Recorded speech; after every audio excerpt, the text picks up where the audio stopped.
नमस्कार बंधुरा astro fashion चैनेले सबाइके स्वागत जानाई और आशा करছি সবাই ভালো আছেন। আজকে আমরা আলোচনা করব আপনারা কিছু ছাগল পালনের যে ভুলগুলো করে থাকেন সেইগুলো নিয়ে আলোচনা করব এবং আপনারা যাতে এগুলো না করেন সেই বিষয়েও বলবো। তবে খেয়াল রাখবেন খুব অল্প সময়টা আপনাদের কাছ থেকে নেব, আশা করছি আপনারা মন দিয়ে দেখবেন বা শুনবেন, যেটা হয়তো আপনাদের ক্ষেত্রে কাজে লাগতে পারে।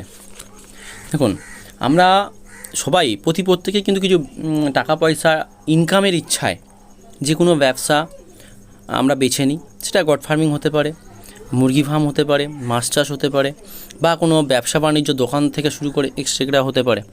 কিন্তু সব কিছুর মূলেই কিন্তু আমাদের টাকা, মানে আমরা চাই প্রত্যেকটা জিনিস থেকে প্রফিট পেতে, অ্যাকচুয়ালি যেটা থেকে আমরা একটু লাভবান হব বা আমরা এগিয়ে যেতে পারবো ব্যবসাটার দিক থেকে। ঠিক তেমনি এমনই একটি ব্যবসা, তার মধ্যে একটা ছাগল পালন ব্যবসাটা এমনই, হট করে কিন্তু আপনারা লাভ পাবেন না। এর পিছনে লাভ খুঁজতে গেলে আপনাদেরকে একটু ধৈর্য ধরতে হবে।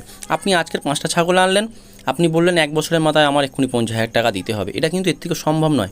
হ্যাঁ, সম্ভব যখনই আপনি 5টা ছাগল থেকে 8টা 9টা বাচ্চা পেয়ে যাবেন, তখন কিন্তু আপনার 8-9টা বাচ্চা কি 10টায় বাচ্চায় আপনি কিন্তু 50,000 টাকা পাওয়া সম্ভব, যদি প্রত্যেকটা বাচ্চাই পাঁঠা বাচ্চা বা খাসি বাচ্চাকে বিক্রি করা যায়।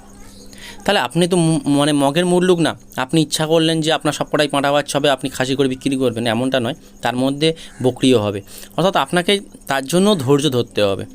আর সবসময় খেয়াল রাখবেন, পরিকল্পিত খামার কখনোই কিন্তু ডুবে যায় না, অর্থাৎ লস হয় না।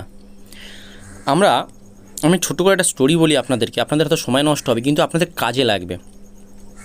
আমরা 30 থেকে 40 জন আমরা একটা গট ফার্মিংয়ের ট্রেনিং করি। ট্রেনিংটা করার পরে আমরা নরেন্দ্রপুর রামকৃষ্ণ মিশনের আন্ডারেই করেছিলাম, আর আমরা সেখানেও গেছিলাম। ওখান থেকে আমরা আরও বিভিন্ন জায়গায় সেমিনারে অ্যাটেন্ড করেছি, সেখানে গিয়ে আমাদের বিভিন্ন ট্রেনিং দেওয়ানো হয়েছে, আমরা করেছি। আমাদের এই 40-50 জনের মধ্যে 8 থেকে 10 জন আমরা ছাগল পালন করি, আর বাকি জন তার ডক্টর মানে ডাক্তারিটা করে, আর গ্রামীণ ডাক্তারি যেটা হয় সেটাই করে, ঠিক আছে। এইবারে সবাই তার মধ্যে কিন্তু করে না ডাক্তারি, কেউ করে, কেউ করে না, ছেড়ে দিয়েছে, শুধু শিখে রেখেছে এরকমই।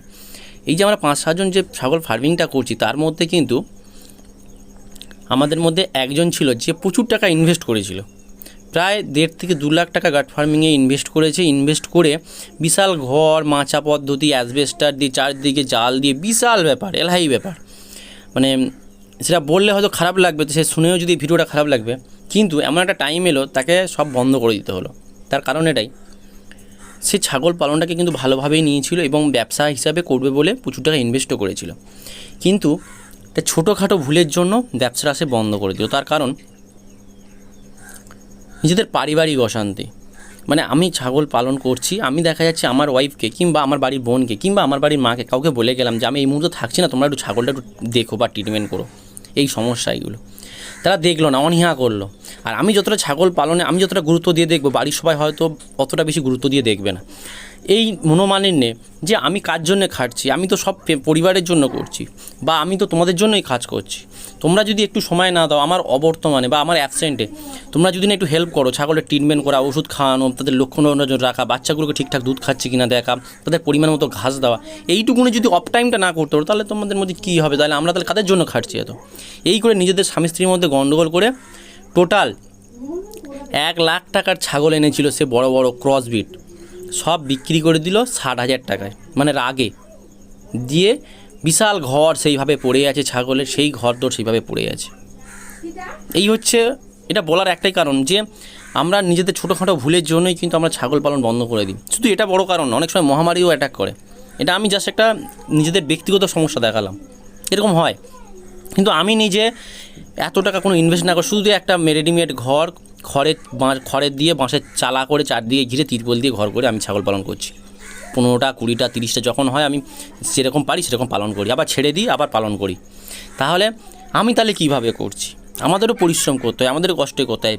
বাড়ির কেউ যদি আমার অ্যাবসেন্টে যদি তাকে সেই ছাগল ফার্মটা বা ছাগলটাকে যদি না দেখে, তাহলে কিন্তু কোনো ফার্মই টিকে থাকে না। কারণ আমার অ্যাবসেন্টে যদি অন্য কেউ যদি ট্রিটমেন্ট না করে, তখন সেই ছাগলটা তার রোগ ধরলো বা কোনো সমস্যা দেখা দিল, সে যদি খেয়াল না রাখে, তাহলে কী করে হবে? অর্থাৎ শুধু কোনো কিছু একার পক্ষে সম্ভব নয়। আপনার যে সাপোর্টার বা পাশে আপনাকে যে হেল্প করে, সে যদি সঙ্গ না দেয়, সে যদি সুবিধা অসুবিধায় আপনার অ্যাবসেন্টে ছাগল ফার্মটাকে না অ্যাটেন্ড করে, তাহলে কিন্তু ক্ষতির সম্মুখীন অবশ্যই হবে। এই জন্য ছাগল ফার্ম করার আগে এই পরিকল্পনাগুলো করে নিয়ে তবেই আপনারা এগোবেন। আবেগের বশে হট করে ছাগল খামার করে নিলাম, 50টা ছাগল পুষলাম, লস হলো, তখন বলে দাদা বলেছিলেন আপনি। আজকে ভিডিওটা এই পর্যন্তই। ভালো লাগলে অবশ্যই লাইক করে চ্যানেলটি সাবস্ক্রাইব করে পাশে থাকবেন। ধন্যবাদ।